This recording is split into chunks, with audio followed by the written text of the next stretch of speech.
വാർത്തകൾ വിശദമായി.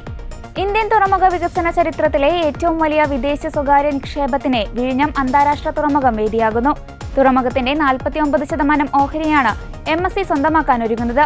കമ്പനിയുടെ ഉപവിഭാഗമായ ടെർമിനൽ ഇൻവെസ്റ്റ്മെന്റ് ലിമിറ്റഡ് 13,000 കോടിയുടെ നിക്ഷേപമാണ് വിഴിഞ്ഞത്ത് നടത്തുക. സംസ്ഥാനത്തെ ഏറ്റവും വലിയ നിക്ഷേപമാണിത്.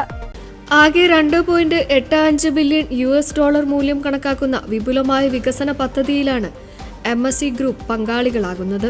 ഇതിൽ TIL മാത്രം $1.397 ബില്യൺ നിക്ഷേപിക്കും. അദാനി പോർട്സിന് 51% ഓഹരി പങ്കാളിത്തത്തോടെ തുറമുഖത്തിന്റെ നിയന്ത്രണം തുടരും. അദാനിയും MSC ഗ്രൂപ്പും തമ്മിൽ മുദ്ര 800 തുറമുഖങ്ങൾക്ക് ശേഷം ഇന്ത്യയിൽ നടത്തുന്ന മൂന്നാമത്തെ വലിയ സംയുക്ത സംരംഭമാണിത്. 2024 ഡിസംബറിൽ പ്രവർത്തനം ആരംഭിച്ച ഇന്ത്യയിലെ ആദ്യ ആഴക്കടൽ മെഗാ ട്രാൻസ്ഷിപ്മെന്റ് തുറമുഖമായ വിഴിഞ്ഞം നിലവിൽ 16 ലക്ഷം TEU ചരക്കുനീക്ക ശേഷിയാണുള്ളത്. പുതിയ ആഗോള പങ്കാളിത്തത്തോടുള്ള രണ്ടാം ഘട്ട വികസനം പൂർത്തിയാകുന്നതോടെ തുറമുഖത്തിന്റെ ശേഷി 3.5 മടങ്ങ് വർദ്ധിച്ച് 57 ലക്ഷം TEUവിലേക്ക് ഉയരും. 2028 ഡിസംബറോടെ ഈ വികസന നാഴികക്കല്ല് കൈവരിക്കാനാണ് ലക്ഷ്യമിടുന്നത്.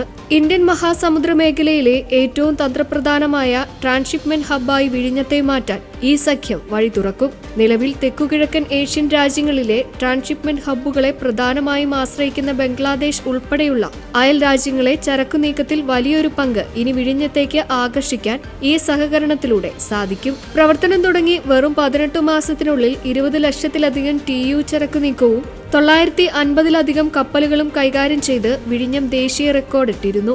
ഈ മാസം തുറമുഖം അതിന്റെ 1000ാമത്തെ കപ്പലിനെയും വരവേറ്റു.